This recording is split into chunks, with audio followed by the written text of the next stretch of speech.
Okay, everybody, it's Jay here. Finally got the review for the DLX Luxe here. Sorry it took me a while to get this up. I've just been busy lately with school and I'm kind of sick, so excuse me if I cough in the middle of the review. Alright, so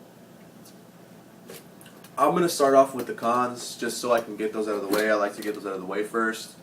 And the first con that I would like to bring up is just the packaging is great.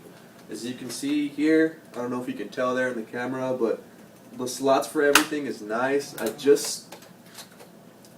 Planet Eclipse, as you already know, has the best packaging in the industry, and they have spots on the top part for barrel backs and barrel tips. So it would be cool if DLX Technologies would kind of incorporate that into the new boxes that they're making. I know they're still producing Luxes, so I mean, the steel box is cool. The contents of the packaging are outstanding. You know, for the price tag of the gun, $1,500. Of course, you're going to want to expect great things from the packaging. So hopefully soon they'll start putting little foam pieces on the top half so that you can put your barrel backs in, or maybe freak inserts, since the barrel of the Luxe does take freak inserts. You never know, maybe they'll start incorporating that into their packaging, so hopefully they'll start doing that. Another kind of con that I had about the Luxe was the fact that they put the manual on a CD rather than providing a full color flip manual. I don't know if maybe it was just, they're starting to do that with the new ones, but I like to have the manual on hand. I don't like to print out the manual. I want to be able to carry the manual in my gear bag. That way, in case if something were to happen to the gun, or if I had to reprogram the gun sometimes, before a tournament, I would like to have the manual there to, kind of just go through it real quick and see what I need to do to the gun to get it working the way it should be. So the manual, I would prefer it as the in-hand manual that I can just open and flip, full color manual, rather than a disc that I have to print out on my own printer paper. So hopefully they start putting out colored manuals rather than leaving them on the disc, because I know a lot of people like to have the manual in their hand as well. As far as the gun, the only kind of con that I have two cons as far as playing with the gun.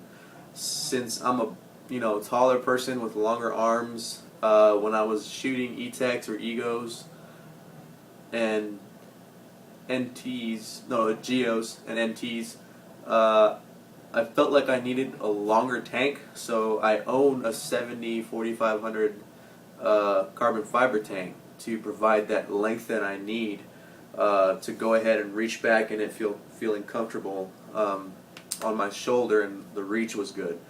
But when I was playing with this, it felt like the 70-45 tank was a little too big. I don't know if it's because the frame was extended backwards a little bit more. If you can see here, it's kind of just curved back rather than straight down, or I don't know if that makes a difference, but for some reason with the 70-4500 tank that I had and the size that it is, it was just it was too far back. Like I couldn't play as tight as I like to.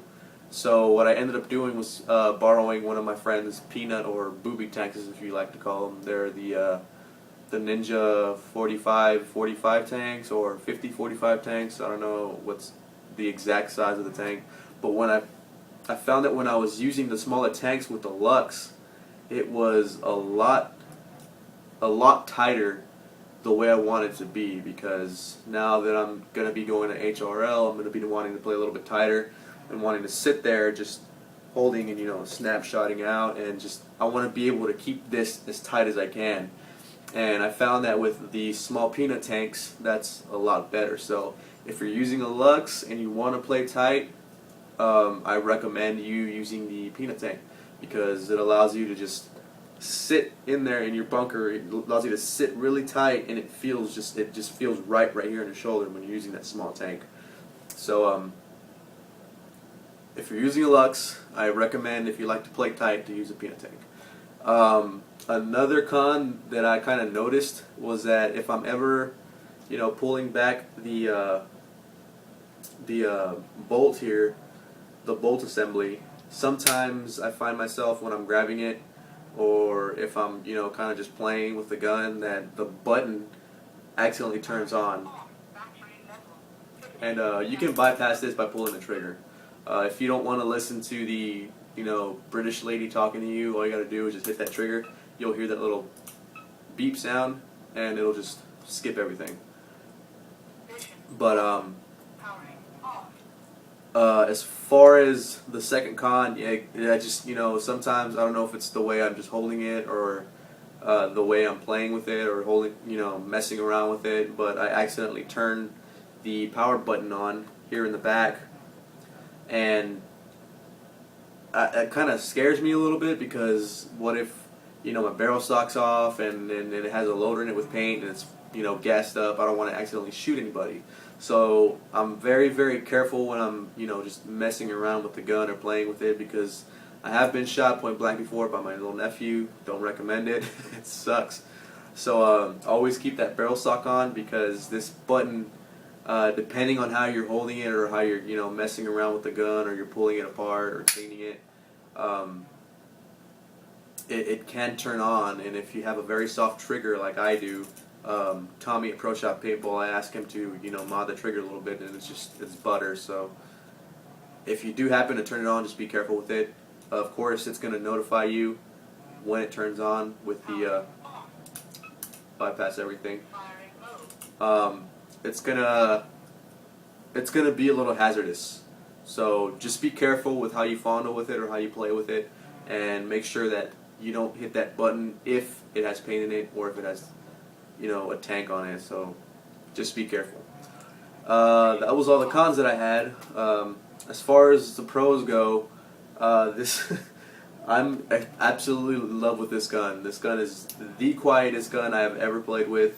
I played with one of my friend's NTs, and those happen to be really quiet. The DMs are really quiet. Geos are quiet.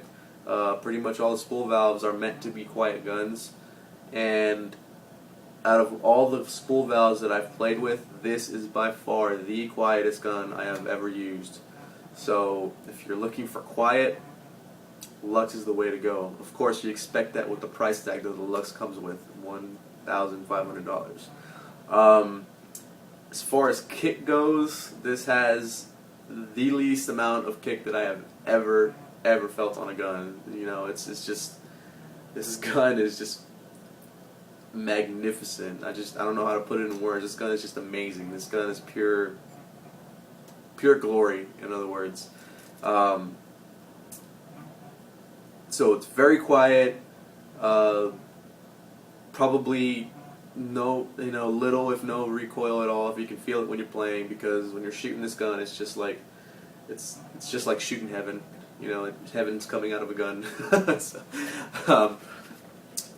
as far as the reach goes, the reach is just awesome. I'm 6 feet and I have a pretty large wingspan and pretty long arms, so the reach on this gun is just, badass. I don't have any other words to explain it. I definitely like the way the grip is extended and it's hoseless. It kind of annoys me when I use guns that had the little macro line here. I mean, most guns have macro lines, but I just love the fact that this is a hoseless assembly. Like, it's just there's nothing here to kind of get in the way, or kind of get messed up. It's just the grip and the grip frame. So it's the reach is just wonderful. The accuracy on this gun is just magnificent. I'll go ahead and post up the shooting video that I had here at Crossfire right after the review, and you'll just this gun is just all around awesome. As far as the barrel goes, it uses freak inserts. So if you happen to have some of the freak inserts that you would use on different, like a freak barrel or a Deadly Winds barrel, you can use these on the Luxe. Okay, so if you decide to change bores, you don't have to go and buy a whole new, smart parts threaded barrel. All you have to do is just buy a freak insert and just stick that in the back of the barrel back, and you're good to go. So, and I believe freak inserts go for about $10 a piece. So, I mean, it's not that bad if you want to just get, 2 different inserts and go ahead and stick them in the back of this barrel back, and you'll be all right. I usually shoot 6.89. The one that's on here is 6.93, but my teammate has a 6.89 barrel freak insert that he lets me use when we're playing in tournaments, and 6.85 would probably be the next best thing if it's cold outside, because with cold weather the ball tends to shrink, and in hot weather it tends to swell up a little bit, and underboring isn't the best when you're in hot weather. And here in Texas it's like 100 degrees out here every day. So maintenance, as far as maintenance goes, this is by far the easiest gun I've ever had to maintenance, given that it's a spool valve. Pretty much the bolt comes out the back here. All you have to do is just lift this tab up, pull out. You unscrew the bolt can, you take out the bolt, and you have the guide on the very inside. And so what you do is you pretty much lube up the white O-rings. If you can see there's white O-rings on all the on the 3 pieces of this bolt, and you just lube those up pretty good. I don't put a lot of lube on there. I just lube every time I use the gun. That way, because I'm just used to taking care of the gun every time after every use. I'm sorry. And it's just, I mean, it's pretty much the easiest gun I've ever had to maintenance. Even easier than those pop-it guns like the Ego and the E-Tech and stuff like that. It's pretty easy to maintain. So, was it worth its price? It definitely was worth $1,500. Everything I could have hoped for in a $1,500 gun is in here. Besides what the CSL would carry, which is the 3 backs. It would be nice if all the bores for the freak inserts were in there, but hey, what can you ask for, right? So, as far as rating the gun, I would definitely rate it a 9.8 out of 10. So it's almost a perfect setup that you would get with this gun. Another pro that I can throw in there is, of course, the British lady that's in the gun talking to you all the time. I learned that when I programmed the gun, every time you change a setting on it, it gives you feedback on what you change it to. So, like, let's say if I hit it has a 5-way joystick. If I hit the joystick to the left, it tells me you're in programming mode. And if I want to set the firing mode, it says firing mode, semi-automatic. And if I hit it again, it would say PSP, Millennium, yada yada yada, uncapped semi, whatever. It lets you know what setting it would be on, rather than just showing it on a display, or maybe having just a blinking light like some of those LED guns. So that is just a big pro for me, is letting me know what it's on and what I'm changing it to and what else is going to be set on. So I'm very happy about that. Would I recommend this to anybody? Absolutely. If you're dying to get a Luxe, trust me, it will be worth every penny once you receive the Luxe. And God, I'm in love with this gun. That's all I can say is I'm in love with it. So if you have any comments or questions, please leave them under the video, and I'll go try to answer them to you as soon as I can. Appreciate it. Thanks for watching. Alright, this is the DLX Luxe, shooting PSP 12.5.